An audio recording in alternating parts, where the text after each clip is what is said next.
Paid ads run ചെയ്യുന്നുണ്ടെങ്കിൽ നിങ്ങളുടെ first add fail ആവാനുള്ള ചാൻസ് 50% അബോവ് ഹൈ ആണ്. ഇതിൻ്റെ അർത്ഥം നിങ്ങളതിൽ മോശമായതുകൊണ്ടല്ല. ഇറ്റ്സ് ബിക്കോസ് നിങ്ങൾ അവിടെ ഒരു ലേണിംഗ് സ്റ്റേജിലാണ്. അതായത് ഒരു എക്സാമ്പിൾ വഴി നോക്കുകയാണെന്നുണ്ടെങ്കിൽ നിങ്ങളുടെ ഫ്രണ്ട്സിൻ്റെ ഒരു ക്രൗഡിൽ നിങ്ങൾ ഇരിക്കുന്ന സമയത്ത് നിങ്ങളൊരു പുതിയൊരു ജോക്ക് ട്രൈ ചെയ്യുകയാണ്. നിങ്ങൾ എക്സ്പെക്ട് ചെയ്തൊരു റിയാക്ഷന് പകരം കംപ്ലീറ്റ് സൈലൻസ് ആണ് അവിടെ കിട്ടുന്നത്. ഇതിൻ്റെ റീസൺ നിങ്ങളുടെ ജോക്ക് കംപ്ലീറ്റ് ഫെയിലർ ആയതുകൊണ്ടല്ല.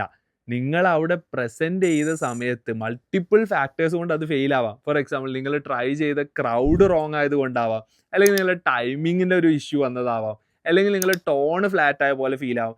ഇതുപോലെ തന്നെയാണ് നിങ്ങൾ ആഡ്സ് ട്രൈ ഔട്ട് ചെയ്യുന്ന സമയത്തും ബാഡ് ഓഡിയൻസിൻ്റെ ഇഷ്യൂവിൻ്റെ പേരിൽ, അതുപോലെ തന്നെ വീക്ക് ക്രിയേറ്റീവിൻ്റെ ഇഷ്യൂവിൻ്റെ പേരിൽ, അതുപോലെ തന്നെ ഓഫർ ബാഡ് ആയതിൻ്റെ പേരിലൊക്കെ നിങ്ങൾ ആഡ്സ് നിങ്ങൾ പ്രോപ്പർ റിസൾട്ട് തരാണ്ടിരിക്കാനുള്ള ഒരു ചാൻസ് ഉണ്ട്. അവിടെയൊക്കെ നിങ്ങൾക്ക് ഫീഡ്ബാക്സ് കിട്ടിക്കൊണ്ട് നിൽക്കുകയാണ്. എങ്ങനെ നിങ്ങളെ ബെസ്റ്റ് പെർഫോമിംഗ് ആഡ് ക്രിയേറ്റ് ചെയ്യാം, അതിനുവേണ്ടി നിങ്ങൾ എന്തൊക്കെ അവോയ്ഡ് ചെയ്യണം എന്നുള്ള ഫീഡ്ബാക്സ് ആണ് നിങ്ങൾക്ക് കിട്ടിക്കൊണ്ടിരിക്കുന്നത്. സോ നിങ്ങൾ മനസ്സിലാക്കേണ്ട കാര്യം, ഏറ്റവും അടിപൊളി ആഡ്സ് ഒരു സുപ്രഭാതത്തിൽ പെർഫെക്റ്റ് ആയിട്ട് ക്രിയേറ്റ് ചെയ്തിട്ടുള്ളതല്ല. അതൊരുപാട് ടെസ്റ്റിങ്ങിലൂടെയും ടൈമിങ്സിലൂടെയും ഇംപ്രൊവൈസേഷൻസിലൂടെയാണ് ക്രിയേറ്റ് ചെയ്തിട്ടുള്ളത്. സോ ഇതുപോലെ പെയ്ഡ് ആഡ്സ് റിലേറ്റഡ് കൂടുതൽ ടിപ്സ് ആൻഡ് ഇൻഫർമേഷൻസിന് ഫോളോ മീ അറ്റ് അജു മാറാം.